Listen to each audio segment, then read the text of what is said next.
1 week. While you still have your do something about it. Heated public comment in Santee. It's 1 week after a teenager's concerns of a transgender woman at the YMCA brought international attention to the East County. Thank you for joining us tonight. I'm Kimberly Hunt. And I am Wale Aliu. Tonight, the transgender woman at the center of that locker room controversy shares her side of the story from the same podium where the teenager brought her concerns to the city council. ABC 10 News reporter Ryan Hill is live in Santee with this woman's message and what others had to say regarding the issue. Kimberly Wale, good evening. There were plenty of those supporting Kristen Wood with signs in their hands showing their love for her. On the flip side, there were others who were asking the city of Santee to somehow step in on when and how and if so, or and who is allowed inside the women's locker room at the Cameron Family YMCA. They're interrupting.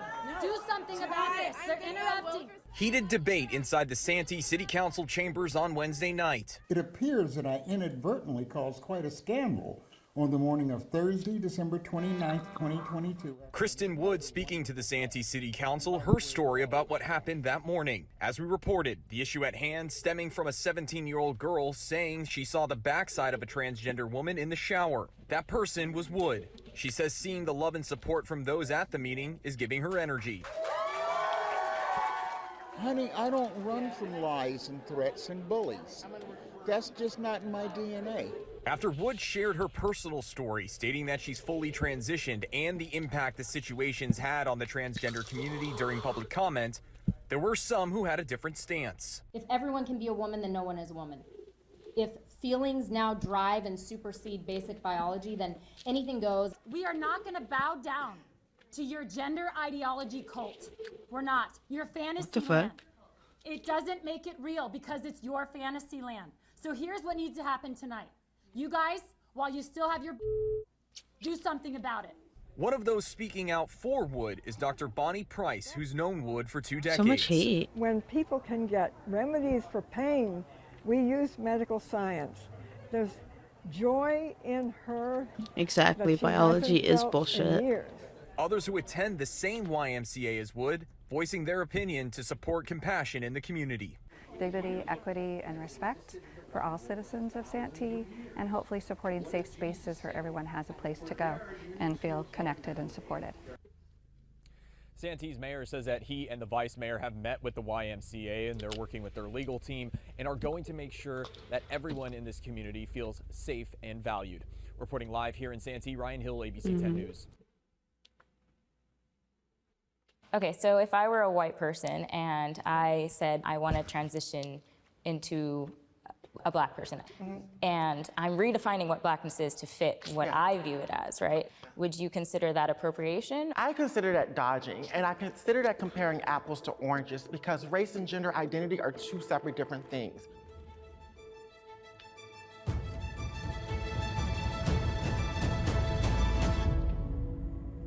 I like middle ground a lot. Step forward if you agree. The transgender movement is indoctrinating our youth. Indoctrinating our youth.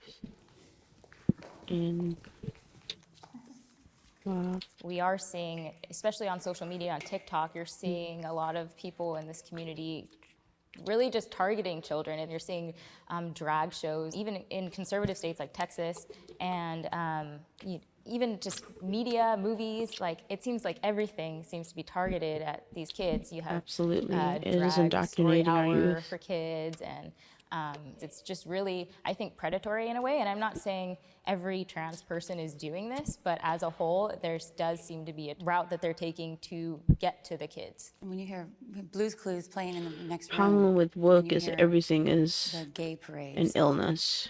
Blue's Clues, you're not expecting them to be talking to the children about that. It really makes you wonder, are they really coming for the children? And I think we see in our population now the rate of young children who are identifying as transgender, non-binary is skyrocketing. And I think there's something to be said for people who are truly experiencing gender dysphoria, which we recognize exists, and those who are experiencing what is now going to be called, or in the future going to be called, this social contagion gender dysphoria, where they're being exposed to it on social media or in school, or mom and dad are having a conversation about it with children, and children are now starting to develop gender confusion. Or even babies, right? People who are being born, they don't have to put the gender on the birth certificate, and they're saying, you can choose whatever you want to be. Like, that's so dangerous. And even lying to them, What's saying, like, oh, if dangerous we put you about on it? hormone blockers at this age, it won't do anything to your puberty, it won't affect you long term. And it's just a straight up lie. And there's like an entire Reddit thread dedicated to people who've transitioned, talking about how much they hate their life now because they transitioned as a child, and now they amputated off healthy body parts. That's and because are they were miserable. misdiagnosed. I know my gender dysphoria is turning deadly, be it slowly. I generally believe my gender dysphoria The is fact going to that kill the me. trans movement has got people shook has me so excited. It's not going to kill you because you're going to go through your transition and you're going to be the woman you always wanted to be. And you have to be patient with yourself and keep working on yourself, and you will get there. The trans movement is not indoctrinating our youth. Our youth are understanding who they are at a younger age. And from what I was hearing over here is a lot of what y'all were saying, I wonder would you say it to the parents? Because we need to really look at what the parents of trans youth really go through. Trans youth, instead of them enjoying their life, playing with their friends, they're up in legislation I've trying been to fight in for transition basic for rights 15 here. years. 1 in 5 transgender Yeah, youth it can have take tried to commit decades suicide. to transition. Why are we trying to police them? But you're bringing it only to the parents. The question was indoctrination in general. Am I correct? Yeah. But they're a part of that conversation. Someone said something about drag shows coming to schools or whatnot. The kids enjoyed it. The parents just had a problem with it. But that's their issue. It's only someone dressed in drag reading a story. Is that could have drag been not anybody. blackface for women? I see it as a caricature of womanhood. But inherently It's sexual as insulting. well. I have to agree with you guys. I do not like the drag queen social hours. I personally, as a trans person, didn't ever go to a drag show until I was about 40. I'm not for the sexualization of kids. Why are we not letting kids be kids and bringing sex into their lives so early? I think it's predatory in general to talk about sex with children. Yeah. Straight sex, any kind of sex. Who's teaching sex to third-grade children? I really want to know. Have you looked at the California curriculum for sex education? You need to. I know that when I was in preschool, I got my first crush on a boy because to me at the time, he was in kindergarten, he looked like Prince Eric from Little Mermaid. Yeah, Little Mermaid. I don't think like fucking him ever crossed my mind when I was 4, but obviously like it would have been good to know that like it's okay like if you have these feelings for someone of the same sex. We think of youth in general, they're having sex at a lot younger age. As long as they're not teaching about sex at these really young ages, I don't really care. Like, it's okay to teach that you can love someone of the same sex or someone that is trans.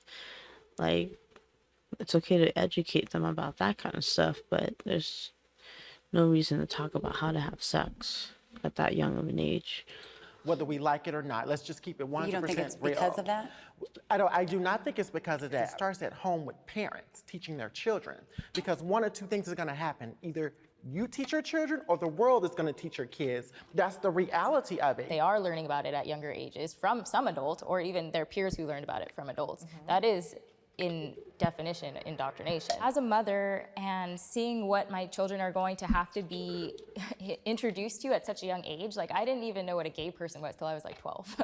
And so they're gonna be having these really heavy adult conversations at a really young age just because of their exposure. And that is honestly just scary because I don't want to have those conversations. That's why I will be homeschooling my kids because I do believe it is my responsibility to protect them and shield them from the outside world, which is targeting children. The trans community and the trans movement is really shaking the course of what people think gender identity is supposed to be.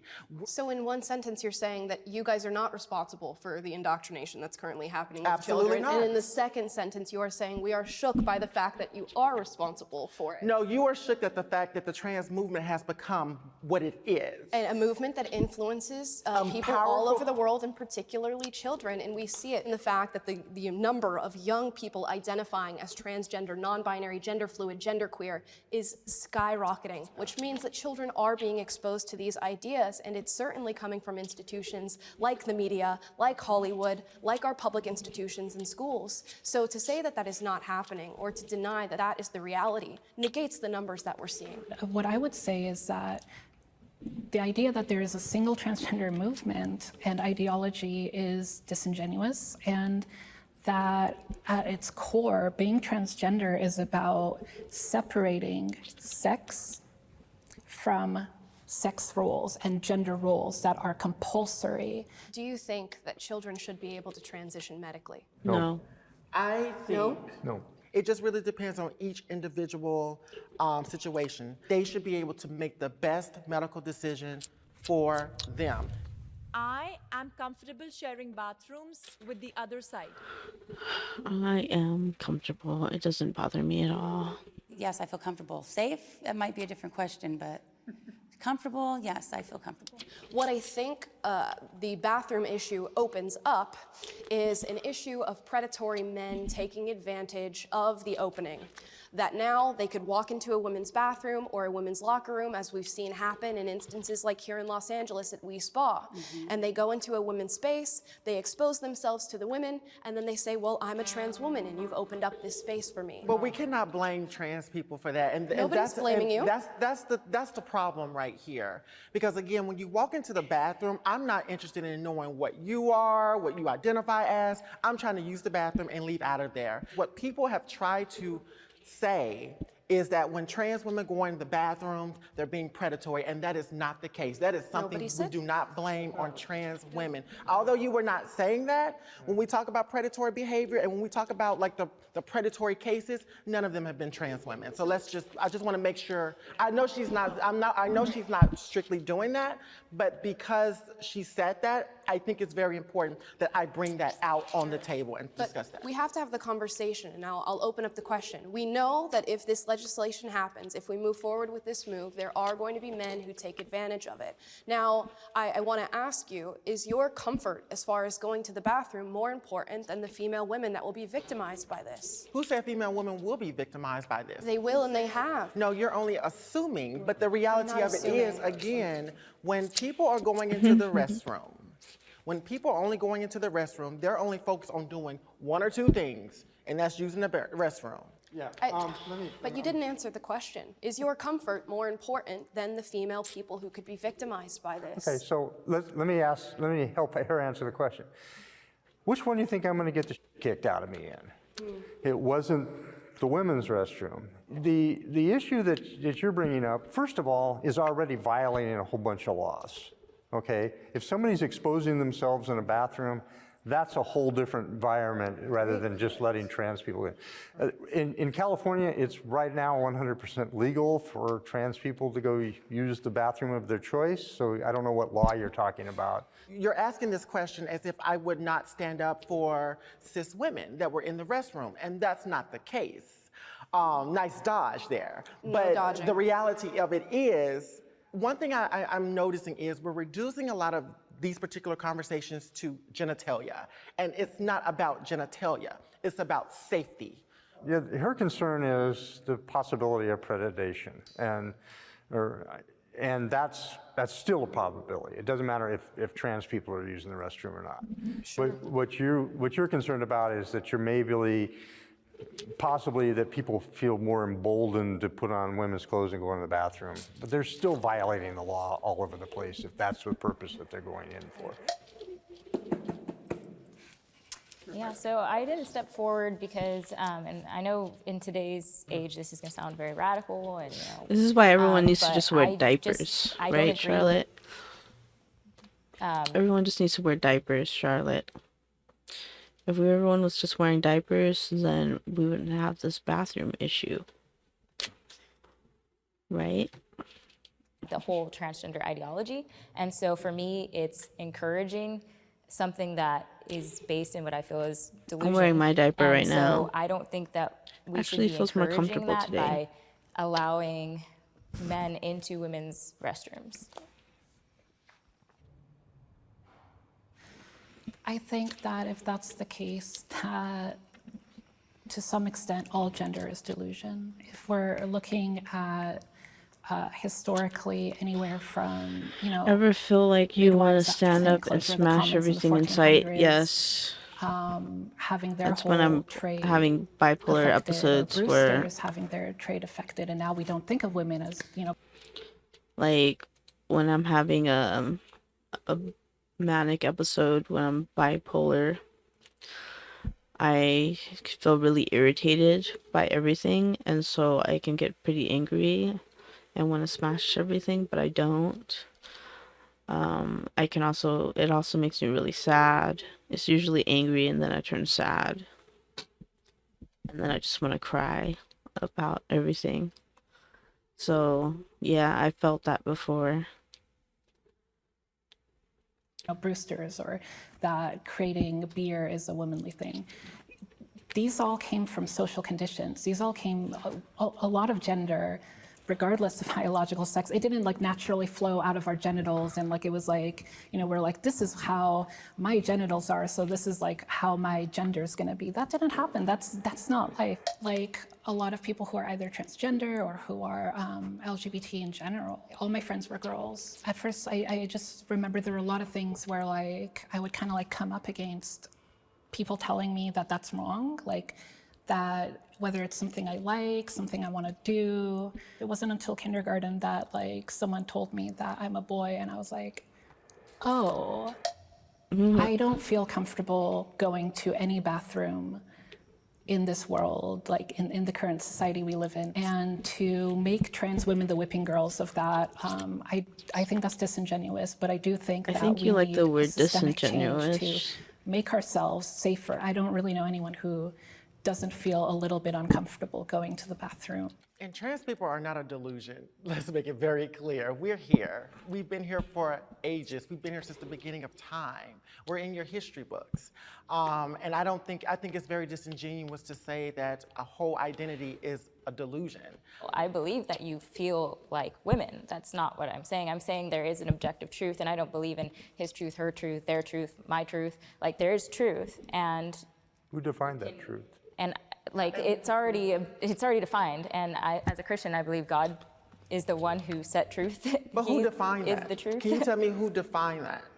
God. Living in the Bible Belt with religion taking center Yeah. stage, it's hard for a lot of trans and non-binary folks like myself to really be able to express who they are. Yeah, there's so much prejudice when it comes to like the Christian religion, that it's just, I can't be on board with it because I don't believe in being prejudiced against anyone.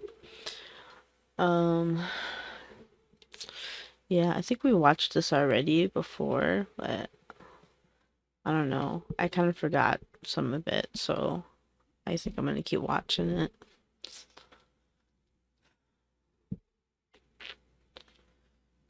Are you okay, Charlotte? You doing okay, Charlotte? You seem like you're having some issues today with your emotions. I had to really take on my gender dysphoria in private. I couldn't talk to my mom about it. I don't know, when they come up with this bullshit belief as there's no part of Bible that says you must be this or you must be that. Yeah. I know. More emotional than usual today. Do you need a hug? I give you hugs.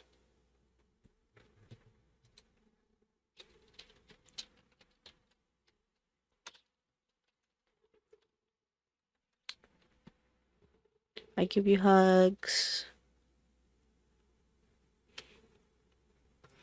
It's gonna be okay. I couldn't talk to my dad, my siblings, because ultimately, I felt like it wasn't going to lead to anything because there wasn't a lot of education in the cis community like there is in the trans and non-binary community. We're talking about a book that was written by man with his own bias. Creating chromosomes. Yeah, I'm personally not religious and I believe in science. When we talk about chromosomes, it goes back to the conversation we were talking about earlier about being intersex. But we're not talking about intersex, we're talking about people who were born as a male and they try to transition. The whole fact that they're trying to transition into a female in the first place shows that they aren't actually that, or else there would be no need to transition, right? So you say, okay, I feel like a woman. What is that? What does that feel like? Yeah, how does and how do you know? I'm not saying I feel like a woman. I am a woman. So then why did you transition? Why can't you just present as a man but be a woman? I transitioned so I could be who I was. I did not feel like I was the person that I identified with when I was born. So I took the steps to align my outside body with how I feel on the inside. What makes you stand up every day and make you identify as a woman? Let me challenge you on that. I am a woman, and I don't like being called a cis woman because I'm not a cis woman. I'm a woman. I'm not a birthing person. I'm a mother. So get mad at the terminology, not at trans. But that doesn't mean you're birthing. That just means you identify with the sex you were born as, if you're a cis woman. It's your new terminology. But this is what I notice a lot of cis women do. The terminology has been around for so long. Cis is a prefix. Cis means same. Instead of getting mad at trans and non-binary people for using updated terminology, get mad at Webster. Now, if you look it up, a cis woman, the meaning of a cisgender woman is, cisgender is a term that is used to describe people whose gender identity matches the sex they were assigned at birth. For example, someone who was assigned female at birth and identifies as a woman is a cisgender woman. On the other hand, a AFAB person who identifies as a man is the transgender man. So it has nothing to do with being birthing. It's just about identity of what you were assigned biologically at birth. You're not going along with the times and being educated on the different pronouns and the different identities. You have to admit, some of the pronouns are kind of ridiculous. I mean, to be, with all due respect, I mean, I'm sure you have to agree some of the pronouns I don't think use. they're ridiculous. I think they're very expansive. Trans and non-binary people just want you to respect their chosen pronoun. We are not trying to force pronouns on you. Just understand that the terminology is going to continue to grow. If you're willing to educate yourself and understand, then you've got it. The ability to give birth is a woman's greatest strength. I disagree. The ability to give birth is the woman's greatest strength. I think it's fairly easy to get pregnant, so it shouldn't be a strength. I mean, for most people. Some people cannot even have kids, so, and these are biological women, so that can't be a greatest strength. That's not something universal where all women are able to do this. So until I think it's something universal, we can't label it as a greatest strength. Not really, it's the greatest gift, I'm sure. Can the disagreeer step forward?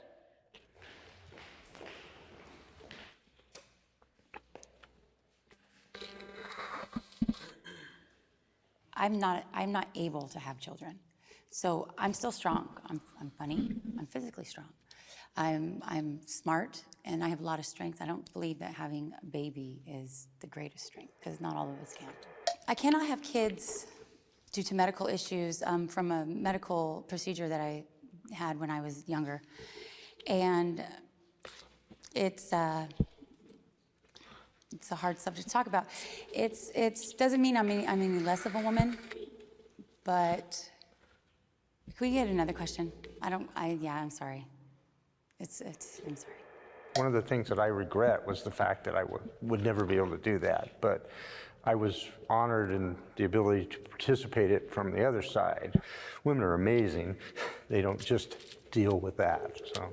while giving birth is not a woman's greatest strength, I do think that only biological women are capable of going through that process and bringing life into the world. I need to push back on that because we're also forgetting that trans men and trans masculine people can also give birth as well. And I don't think it's fair to just set it on one group that says that just biological women have that power to just give birth.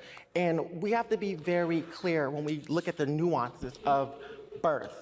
I recognize that there are people who have different identities. There are biological women who identify as men and then go on to give birth. I would argue, however, that those people are still biological women. And I know that is something that can offend many, but that stands as my belief. So the correct term is actually cisgendered woman. Cis means same. It means that you identify with the birth that you were assigned. And so, you know, I just really, really wish that we would kind of be a little bit more mutable to the terminology, because I think that's what really is going to open up that dialogue and that discussion. If I may, I think the crux of the conversation kind of comes back to, are trans women women? And I think if we don't agree there, it's going to be very difficult to kind of keep the conversation going or even agree on the points that you guys are talking about, because if we don't believe that trans women are women, then the conversation kind of ends there in terms of whether they're like men can give birth or not, if that makes sense. I'm not sure that's the case. I feel like the ability to give birth is not like the end all be all of a woman's like meaning and life and herself and her personality. And I think that if you can acknowledge that, I would also then maybe challenge the idea that womanhood, as opposed to like a female sex, like womanhood is a consistent thing that has always been one way. So how would you define womanhood? I would have to say I would define it as being strong, being a provider for your family. Basically all of the things that were stereotypes for men. It's the same thing for women nowadays, because times have changed. It does take at least 2 people in the household to have an income now to make a living. So it's being strong, being there for your kids if you have any, and being responsible, and being gentle and emotionally intelligent, and just being the best version of yourself in any way you can be. Being emotionally stable is another one. You sound like Matt Walsh. It's a good question. Womanhood, to me, is about standing in integrity.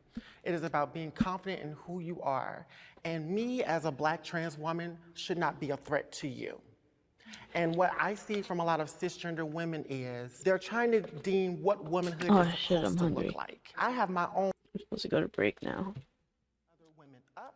It takes those things to begin to defy womanhood, and there's so many other different things. Can I ask you a question? Sure. Okay, so if I were a white person and I said Blackness is about integrity and courage and kind of the same thing that you've used to define womanhood, and then I said I want to transition into a Black person and I'm white. And I'm redefining what Blackness is to fit what I view it as, right? There's no objective reality of what Blackness is.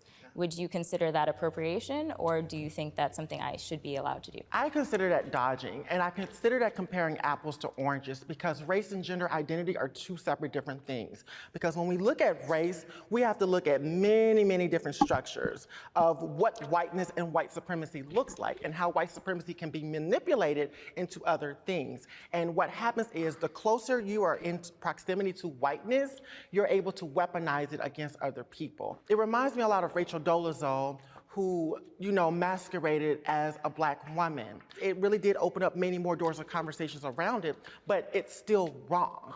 It's still not fair, because she would still ultimately have a privilege that I, as a Black trans woman, would not begin to have. What's interesting is that we're talking about race and gender, or as we probably like to call it on our side, sex. Race actually has a more understandable structure for people being transracial. Race does actually exist on a spectrum. I'm biracial. biracial. Many perceive me to be black, even though I am also half white and half black. We label people like President Obama as a black president, even though he is as well. Race has never had binary markers. It does exist on the spectrum.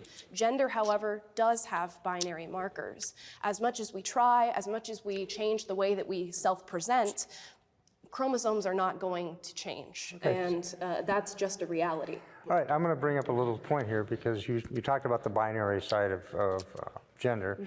Well, I was born a little of both. I believe I've never had my chromosomes checked, but since I fathered 2 children, I'm assuming I have the correct male chromosomes. So I was intersexed, and there's a lot of reasons that happens, none of which are well studied or understood, but a friend of mine in the pediatric trauma world says about 1 in 150 kids come out with some degree of ambiguity in their gender. For me, that appeared as always feeling out of place. And for the first week of my life, I was in the surgical wards at Naval Hospital in San Diego getting pieces of me cut off. So, and then they gave me testosterone for the first 11 years of my life. I wish the world were truly sexually binary. It would make it so much easier. But there is a little bit of a smear. And, as a trans person, I'm a very conservative trans person. I don't see the huge gender spectrum that a lot of people in the trans community do. Do I feel better having transitioned? Yes, absolutely. I used to live in a little shell, very large shell, but now I'm much more open about who I am. Is that the only thing that generally defines a woman? No, I don't think that is the only thing that generally defines a woman. Right. I think there are a lot of women who may be on our side of the argument who will try to maybe invalidate your experiences by saying you can't give birth or you can't have a period. And while those things may be true, I'm sure there's a lot of other different struggles that you all are going through. And I would truly believe that you probably are highly discriminated against in our society, and it is hard to be you. It is hard to go through the things that you go through and have to deal with some of the responses that you get from people. And it's not a struggle that I would wish on myself at all. Not a struggle I wish on my worst enemy. Trans women should be allowed to compete in women's sports. I do think that trans women have every right to compete in women's sports. When trans women are on hormones, the hormones break their body down. Having gender-affirming surgery breaks down the body. And so I think we really need to be educated before we jump to a conclusion that trans women are stronger than cis women in sports. Hi, everybody. I find it interesting that you assume the people who disagree with you are uneducated, and I will speak out against that. I think the research shows that trans women do happen to have a biological advantage against biological women. Even though you are taking hormones, and that does start to change your body and level things out, we're talking about primarily people who have transitioned post-puberty, which means they do have male bone density, male wingspan, male hand size, There's no difference between feet trans size, women versus lung born and capacity. women. All of these on the things are going against women, game biological women, is when trans women teeny. start to enter their spaces, their sports, and compete against them. And this is really concerning for me. I think for me, it's not a question of whether or not trans women can compete in sports. It's a question of how can we change the institution of sports. I think if there was already just a category for trans people to be in their own sports, then that would be a solution. In this country, to make it equitable and to create more opportunity for cis women, need for to start showing trans up. women. And that's kind of why I wanted to actually ask you all, what has your relationship to sports been? I don't think you have to have a direct relationship to sports to realize that women are being affected by this issue, and I do reject the idea of equity. There is no way to come about an equality of outcome, which is what equity is saying. There's a reason that women's sports are less funded and less watched than men's sports. It's because men seem to excel athletically, and they seem to press the bounds of athleticism way farther than women do. We now exist on a slippery slope. If it's female sports, is it then female locker rooms? Is it then female prisons, which we're now seeing becoming an issue here in California, where biological male inmates are being put in female facilities because they identify as women? We have to discuss as a society how much we give into the feelings of wanting everybody to be accepted and how much we are willing to do that at the expense of biological women. I use myself as an example. This is about how big I was in junior high school and early high school. I used to be able to walk up to a V8 engine block, pick it up off the floor and set it on a table. And if I was in powerlifting or weightlifting, that amount of, that advantage was just unbelievable. I've been on hormones for 15 years. Did it weaken me? Absolutely. Did my bone density really hasn't changed, my muscular hasn't changed. And this is not a binary question. There's a lot of nuances involved. I just want to ask a question. For what you were saying, can you throw out some statistics? I don't think you need to have so there's an abundance of research. There's even trans activists who agree with exactly what I'm saying. And your hormones can change, right?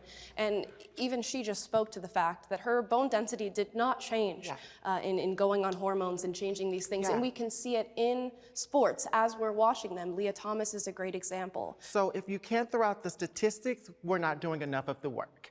And let's also be clear, there are some cisgender women who produce high levels of testosterone as well. And so we really have to unpack it from all different sides here. Can you produce statistics about the bone density of biological men and how it changes upon being on hormones and whether or not it levels out to biological women? I actually cannot, because when I would think of those statistics, I would think it was BS, to be quite honest with you, because the reality of it is we could talk about statistics and the research all day long, but it's about experience. We're going to be looking more at the experience, because again, when we look at cisgender women This who sounds produce high levels contradicting to of what you were just testosterone saying, and who because have you been were wanting kicked out of statistics. sports and been disqualified from teams based on something that they biologically cannot control, then what are we really talking about here? Well, we're talking about, data and that is overwhelming, and we're talking about what is also we're capable of seeing with our human eyes. I think it's very clear that if you compare maybe you to the rest of us, there is going to be a strength difference. There's going to be a bone density difference. But you're just saying that you don't know until we physically do something, and just perceiving and assuming just because I look a certain way, that's not fair. Me and her we could look completely different or whatever, but she may be stronger than me. I agree, but she have much more agility and vitality than I do. We don't know that until you actually do it. I'm saying that it has been studied, it's been done. And it's been done, we've seen it numerous but it's times, an assumption, time and time again. But we're only going on assumption at this point. Because again, it's not assumption when we see it. Maybe it's the news cycle that I watch, but I see it a lot. I see it quite often where they're showing trans women beating. I'm by far. And you don't see women dominating in the men's sports, right? You don't see trans men going into men's sport and just completely dominating and wiping the field with them. This is what happens when you, in my opinion, twist God's design. And when you go against God's design, you create these problems that you wouldn't have if you weren't going against what God intended. I'm going to take your side a little bit on that. And let me say one more thing, and I'm supporting you on this one. There's a great deal of women that, and actually there was a lady in the last Olympics that they actually disqualified until she went on androgen blockers to knock her testosterone down to a female level. Like I said, this is not a binary yes or no question. And the whole idea of messing with what, God puts up, God put me up, okay, if you want to take that. And I had this conversation. God put you up, and you should never you should never say that God made me a mistake. That is bullshit. There's people that exist. You might not agree with everything at their point of view, but they do still exist, and they're still humans, and they still should be respected and treated with kindness. With a very religious man in San Diego, and he was like, oh, I don't quite know how to deal with that. And God made you that way. but he didn't make a lot of the people transitioning. I understand. No, but male God also or understands my transition. God, first of all, knew what I was going to be in my life. God already knew I was going to be trans when God put me here. So I why don't think didn't it's he make fair. you I don't think it's fair when female? people. There is no God. This is what I would have to say. There is no God. So this isn't even part of the. I'm not even going to be part of this conversation because I can't jump on board that there is a God.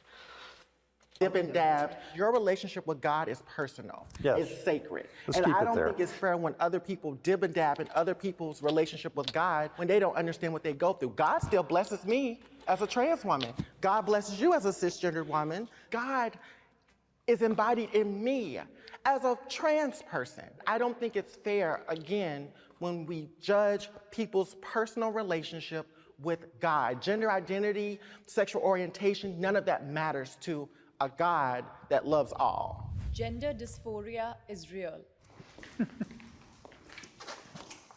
I think it is obviously real because many people experience it, but like any kind of dysphoria, whether it's someone who thinks they're overweight or anything, I think it should be treated as not reality. did a Like good if job. I thought I Yeah. was obese, I wouldn't want to go to a affirming therapist to tell me, yes, you are obese and you should, get skinnier. Well, I had the opportunity of working on the DSM-4, I think it was, when we actually declassified What sort of question is that? transgender Is gender dysphoria real? Of from course a it's mental real. illness to a condition. I had been, at that point in time, I'd been cross-dressing for 50 years. And, because that dysphoria was there and every single thing I did to try to drive it away didn't work. I spent millions of dollars trying to be the coolest dude in the world. I bought airplanes, I bought everything that I could to just show the world how masculine I was. It didn't work. It didn't go away. And I did therapy. I purposely went to a therapist that was anti-gender affirming. And literally he said, you need to do this. I have gender dysphoria and mine was is so turning deep-seated. deadly. Took Not 6 much weeks people can to, say change with my son. my mind on that. And at the end of that period of time, he asked 2 very fundamental questions. The most important one was, it's got to be truly exhausting for you to lead 2 lives. And I was kind of like, that kind of shook me to the core that my 22-year-old son saw that better than I did. So shortly thereafter, I announced to my family that I was going to transition. My wife and I separated because of it. The kids were... What up, Wall Leader? Wall Leader's here, guys. What up, Wall Leader?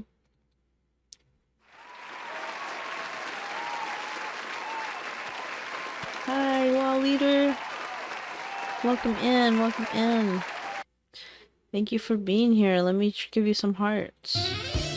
Thank you for being here, supporting the channel. You are loved and accepted for the way you are here. And I hope you're having a great day. Wall Leader says, what up? Yeah, good. Just chilling a bit before I need to get ready to go out. Everyone good today? I'm doing pretty good today, I would have to say. Feeling a lot more focused. I was a little bit unfocused this morning. I jumped the gun a bit. Forgot to log into my VPN. So I wasn't able to clock in until like 7 minutes later. But I'm good. Not necessarily shocked, but understood and have supported me quite well. And my wife has actually become a very good, very warm, supporting person for me. Gender dysphoria almost made me kill myself. And coming from Mississippi, at the time, there wasn't a lot of access to gender-affirming resources, like hormones, if I wanted surgery, whatever the case may be. And a lot of us trans folks who don't have access How are like that, you doing, a lot of us though? have to do sex work Wow, to Leader. be able to afford some of these things as well. Me coming up at the age of 20. I think we need to shout out Wall Leader.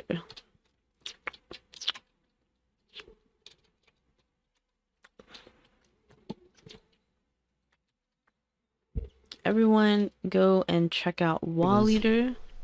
There was like a few bad ones there. 626. When you're about to Alright, get there we killed go. and 3, and then 2, it's like 1. projectile vomit everywhere. Drop a like, drop a follow. I was on stream, Awesome but I had to dude. Very chill, down to earth guy. Yeah, good, thank you. And had good gaming session, plenty of tilt, but was fun. Cool. Yeah, I saw you playing earlier on your game. I was lurking.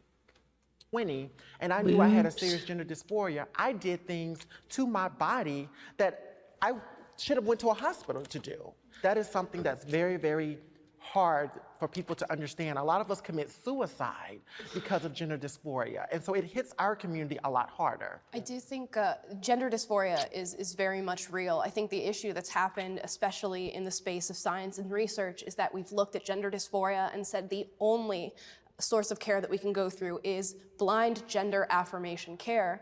And a lot of the research shows that this is not the route to go into. In other countries that have decided to do nonpartisan research, Sweden, Finland, That's just have boobs. decided that, yes, gender affirmation care should be an option, but it really should be the last resort when it comes to treating people who appear at clinics with gender dysphoria. You know, a lot of conservatives will deny and say, well, gender affirmation care does not make them happier. And in many cases, that is true. But there are the cases like yourselves where the gender affirmation care does make them happier. You know, I know a lot of people that have transitioned, have untransitioned. I've talked with a gentleman at a religious right convention one day, and he was sitting there screaming how Jesus got him out of his gender transition. And honestly, that was the saddest man I've ever talked to in my life. When I looked at him straight in the eyes and I said, you know, here, I don't agree with what you say, but I 100% support your right to say that. And he just literally broke down crying on the steps of the Supreme Court. If I could interject really quickly, I do. No, absolutely not. I feel as though the medical profession is actually inching towards a space that is going to become unsafe for people who try to express their gender dysphoria, because now we have young children coming into clinics expressing this, who by and large, statistically, about 60 to 70% grow out of that dysphoria. But because it's become a political issue, where many activists have come in and say, no, you blindly affirm, you affirm to the furthest extent that you can, rather than going through a more comprehensive process with these children, we have what I think is a medical tragedy happening against young people in this country. I have been sexually harassed. I have.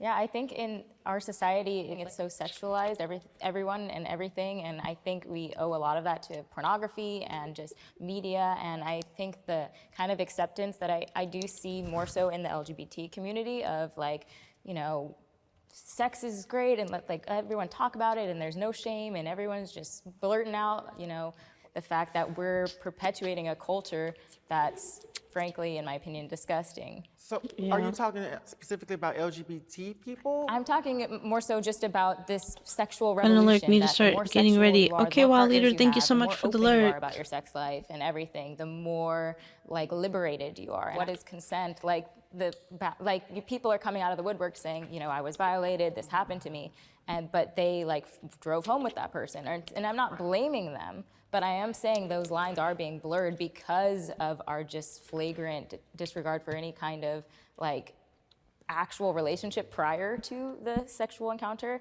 And I think a lot of people are being exploited left and right.